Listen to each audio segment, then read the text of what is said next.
So what we have here is a Race America 3800B. So this is a timer from a little race organization near me, and a few organizers actually shared this timer. So what we're going to be doing is adding support for it to Sideways Data, which is a live timing platform, live timing and registration platform.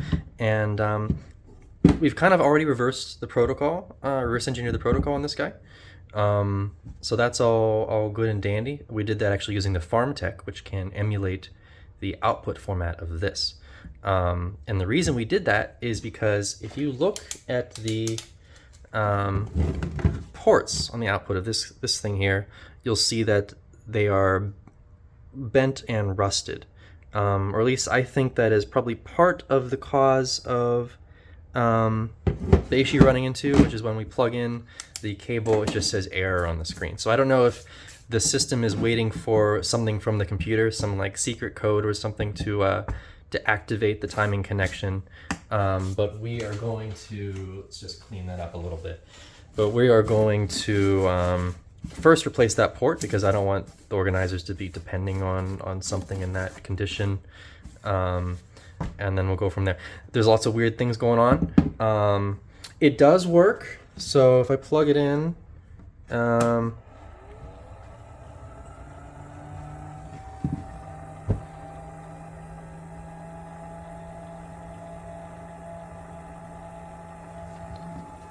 can hear that fan going. There's no cover on this fan. It's seen better days for sure, but it does work. The bearings in that fan are pretty bad. Probably in a year or two we'll replace those, but it just keeps getting louder, doesn't it? It's pretty amazing. So we got some interesting ports on here. So for the outputs, we have the RS232 serial ports. We have the start and finish sensors and the digital display. So start and finish. So basically, cars before they go on the course, they cross this sensor. When they finish the course, they cross this one, and the timer just keeps track of cars on the course and their finishes. What we're going to be doing is trying to use this. Race America calls this T-Link, and someone for some reason added that label at some point. But basically, we're going to be using the serial output from this connection. So we want this port to be in good shape. It's kind of funny because you can see how like things are all well labeled, so no one messes things up. I don't know how you would not plug power in the right one, but anyway, we're gonna open it up and see how hard it is to get that port off the board and replaced, and then we'll kind of go from there. So let's get the nice screwdrivers out, since we do care about this equipment a little bit. So we'll pop the bottom off of here, and we'll also get to see what it looks like inside, because I'm a little bit, let's put our screws in a container. Not that container.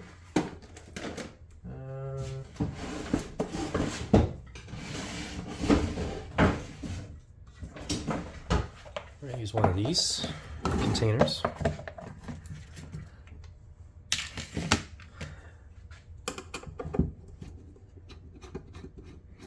We're gonna pop this guy off of here.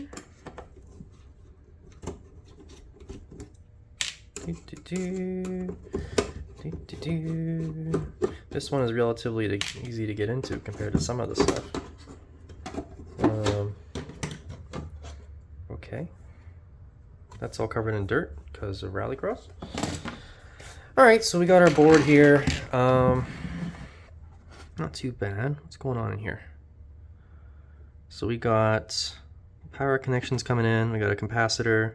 We got MOSFET or something going on here, and a very interestingly bent heatsink.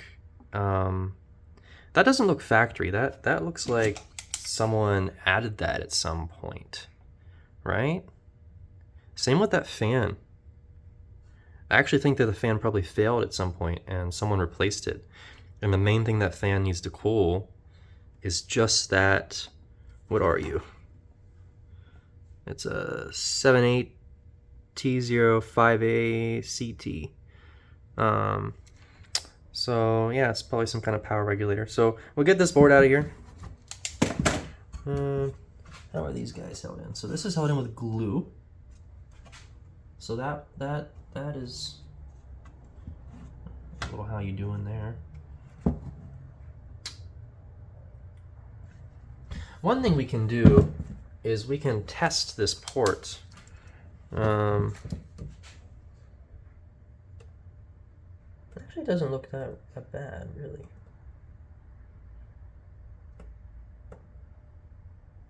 So I had the camera pause for a bit, but we got the board out. It's real quick, just 4 screws. It's pretty neat because you can kind of see all of the basically everything that they're doing is in this guy, I'm guessing.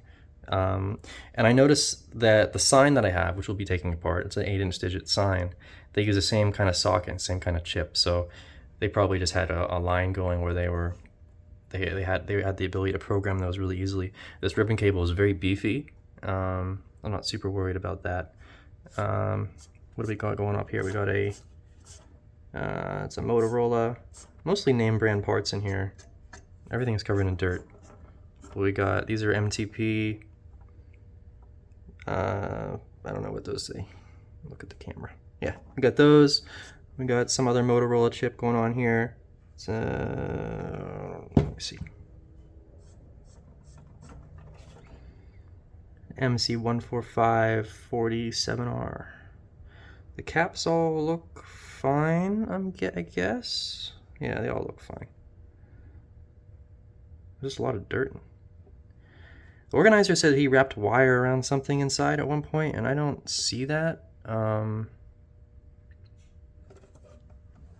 That was like my one concern. I was like, well, let me definitely open it up to. But I don't see anything like that anywhere. It all looks fine. Oh yeah, this fan is definitely hacked in. You can see that someone wired this fan in off of this trace here. That does not look like that's how it came. I'm guessing the fan is an add-in. I'm guessing that this guy failed.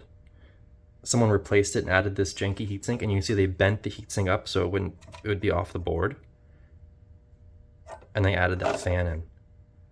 Funny. Okay. Anyway, so these don't really look. I was looking at them more now that I had the flashlight out.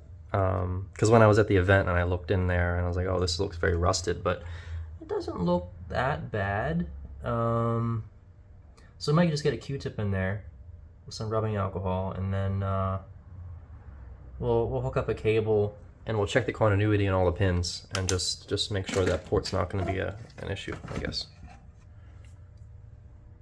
All right, so we're getting set up here. So we have just a little testing cable here, just to check continuity on these pins, make sure they're happy. So we're going to plug this guy in here. And we're going to go by color from left to right. So we got the orange and the twisty white one on the left. And then we're going to green. So orange, green, blue, orange again. So it shouldn't be too bad. So we plug this guy in here. And then what we're going to do is we're going to hook the amp probe on. So we got orange and twisted orange here. So we're going to start with the orange. Whoop. So we're going to do this. Okay. And this guy should beep. Should be like the first or second pin. So let's see. I'll just check that this is good. Okay.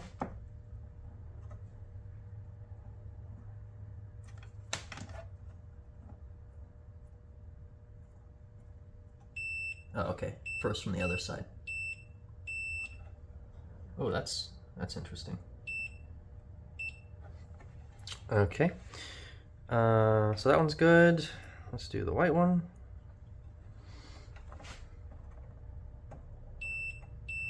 Okay.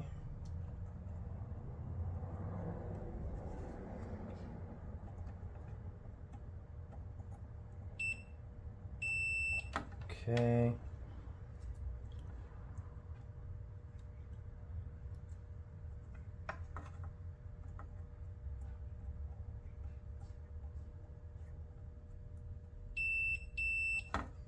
Okay.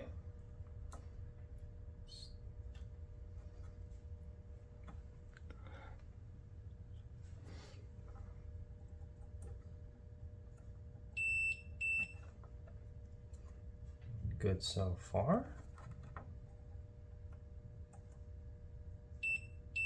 All right.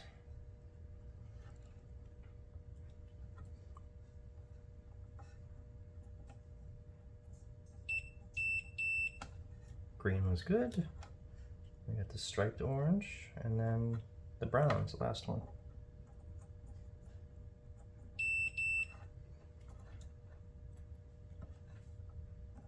Yep. So these ones were the ones I was worried about too. So that's fine. The port, we'll just play with it a little bit. Yeah, I mean it seems pretty happy.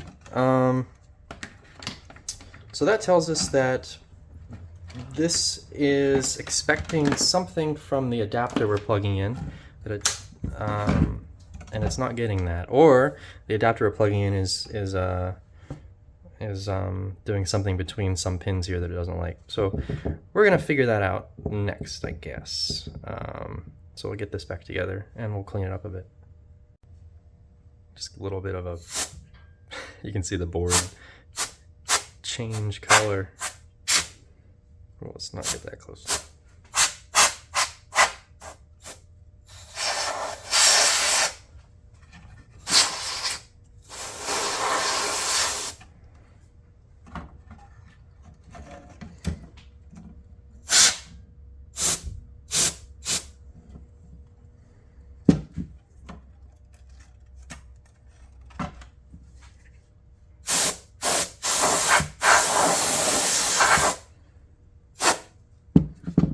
Not sure what purpose that serves, but it makes me feel better. We'll get a little bit of the dust out of this fan. Maybe.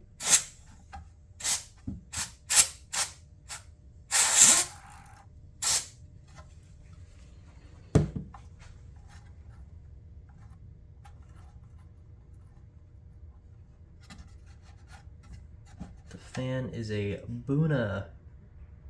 Wait, what's it say? The fan is a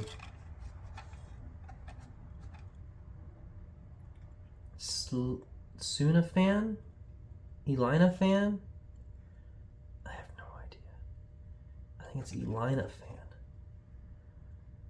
Or Slina fan? Made in Taiwan. Okay, we'll get this back together. Actually, I do have one concern, which, let's see if we can enhance here. So, that's what the organizer was talking about. He put wire around in the world?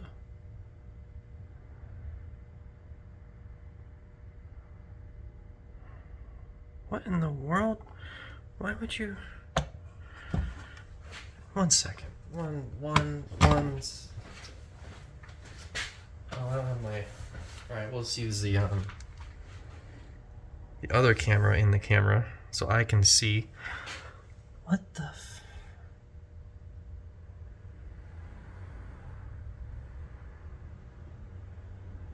That's wild. I don't know what's going on there. Oh, I know one fun thing we could do is, well, before I get into that subject, like what? So he's jumped those pins. And you can see there's still some flux or something on the board. Or maybe that's what else would he have done? Like that has to be the thing he was talking about. What in the world? None of these are loose, are they? No, they're fine.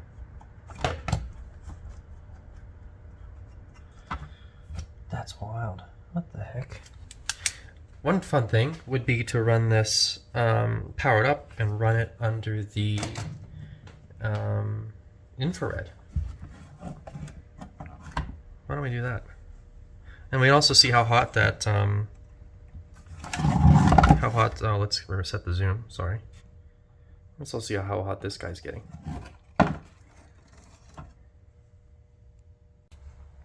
Alright, so we're going to power this up and put this under the infrared here, just to fulfill my curiosity. So put some power on. Alright.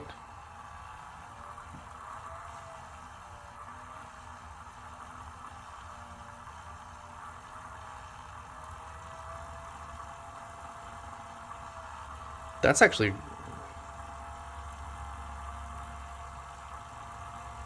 that's really hot. So what is that that's getting 67 Celsius here?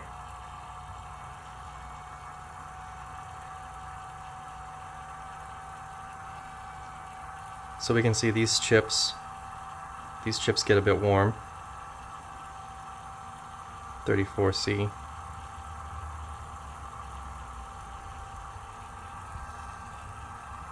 Let me just fix the angle here. So yeah, these ones on the board. These are getting a bit warm already. And, oh wow.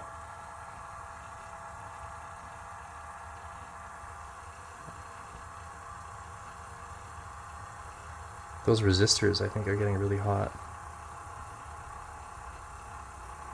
And then, let's check this guy under here. Wow. So this guy under here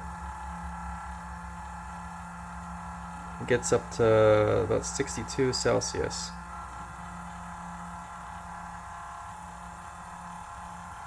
I'll just move this forward a bit so you can see it better.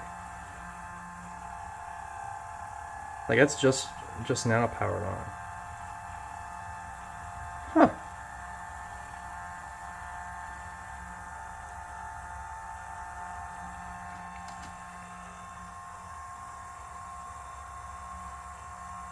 Oh, I see what's getting hot there.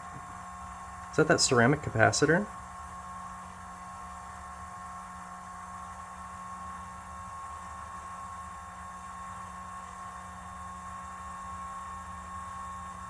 Oh, it's a diode. Okay, I was having trouble correlating the camera to the board. But, yeah, okay. 82 Celsius. So this diode right here, that, I can feel that's pretty warm. I don't want to touch it. That diode gets pretty hot. So that's going to be a failure point probably at some point. That diode's going to fail, would be my guess. So if this unit dies, probably, at some point, nothing lasts forever, but if it dies, that would be what I would check, is this diode right here. That would be one of the things. It gets pretty toasty. Those chips actually get pretty toasty too. These things here, I don't know why that would be. I don't know if they're LED. Those are probably drivers for the LEDs, and they are driving them pretty hard. You can actually see the LEDs themselves are getting a bit warm.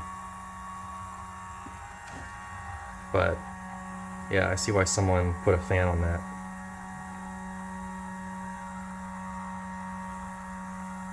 Okay, that's all I wanted to know.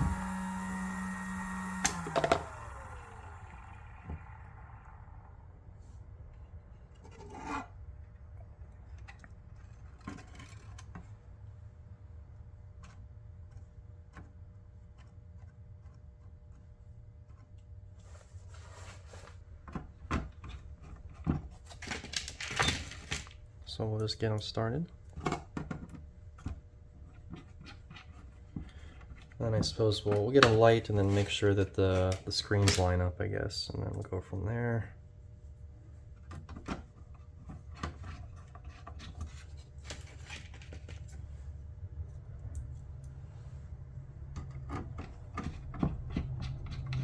And then we'll talk about what we're going to do about the whole computer connection thing. Okay, this doesn't really need to be super. That's good.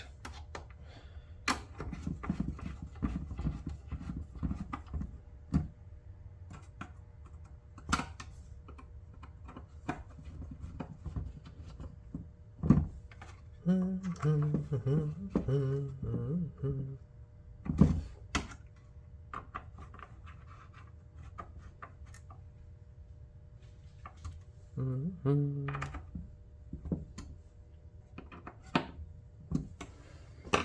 let me just get this color back on. Let me clean this up.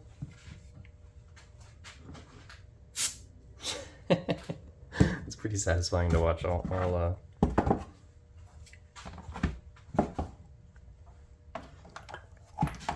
Let's clean this up.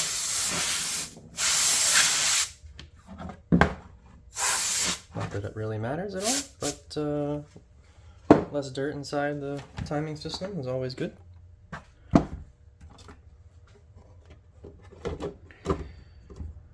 Okay.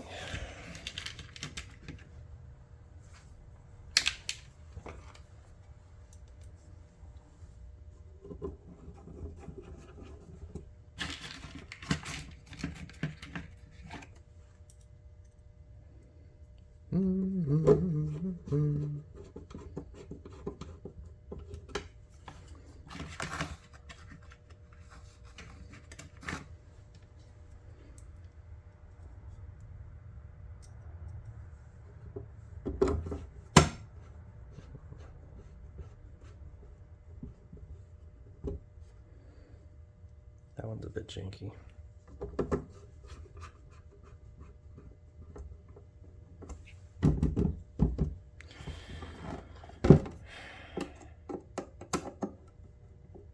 I really have to be like super careful because this plastic is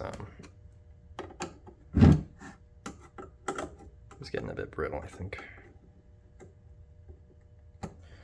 All right, back together, all happy. So now I can talk about kind of what the problem is originally. So I have this cable sitting here. So this is an RS-232 to USB serial adapter. So I have lots of things like this. I have like, where is it? I have this thing, which is serial to USB. So it's actually the same. It's actually the same chip. So it's just an FTDI chip. They're very common. They're like dirt cheap because they've made so many of them for so long now. But this cable, for example, is actually used for the JA circuits timer, which I have sitting over there, which I'm working on for another organizer. But so this should be the exact same thing. It should be an FTDI adapter. It doesn't work. So basically, what happens is we power this guy up. We gotta wait for the jet engine to take off here. Plug in our this guy, and it's just going to say error. Yeah, error 100. So I don't know what's up with that. So we're gonna figure that out, and maybe we have to buy their special adapter, which they will happily sell you for $119, not 120, 119. But this is most likely just the same thing. It's just an FTDI adapter. They may not use all of the pins in here, and they may just have a couple pins crossed as like a security key to check and see if you have the right adapter plugged in, or maybe that chip passes a code into this unit to activate the output. But I doubt it. Most of these are very dumb, and they just output a serial byte stream, and that's what the FTDI chip just makes it easy to send over USB. So we'll look into that, and I noticed it.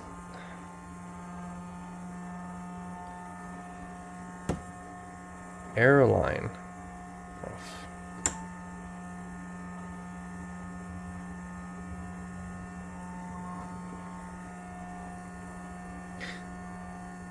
So it can tell when it's plugged in. So I'm still learning about these things because I don't have too much experience with the Race America T-Link stuff.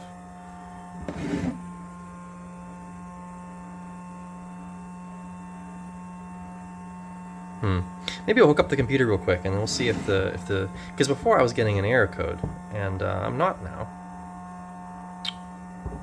So let's look into that. Alright, so we got the timer running here, so we're just going to hook this up here and see if we can get a byte stream out of there. Oh, see, so in the computer we get, it said arrow line. So I think it just does not like this adapter, or I need to reverse engineer something it's expecting.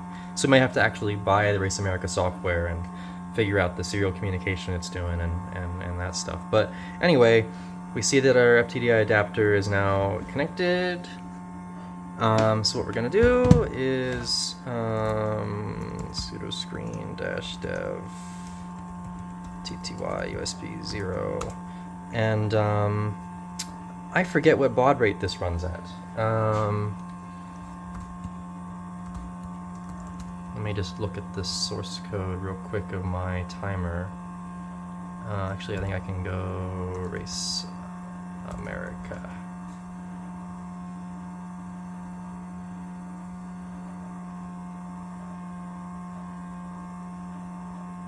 $9,600, right. So we'll do 9,600. Really? I don't have screen?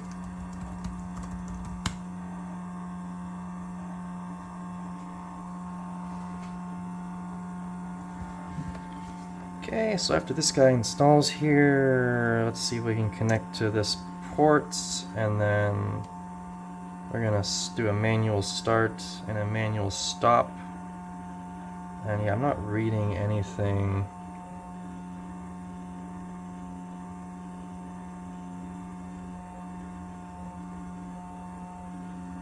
Not reading anything over that. And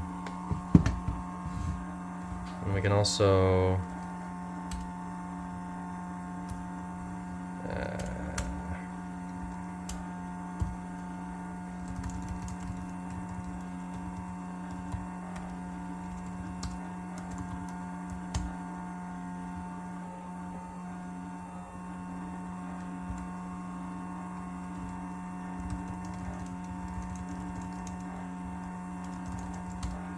just a double check.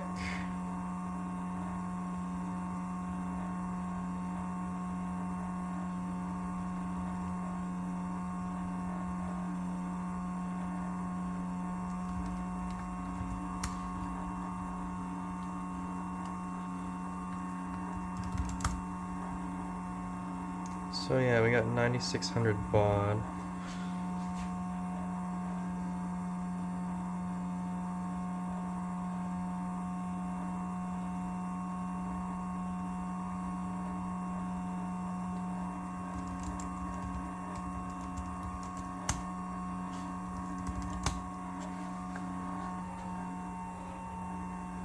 Yeah, I'm still not getting anything.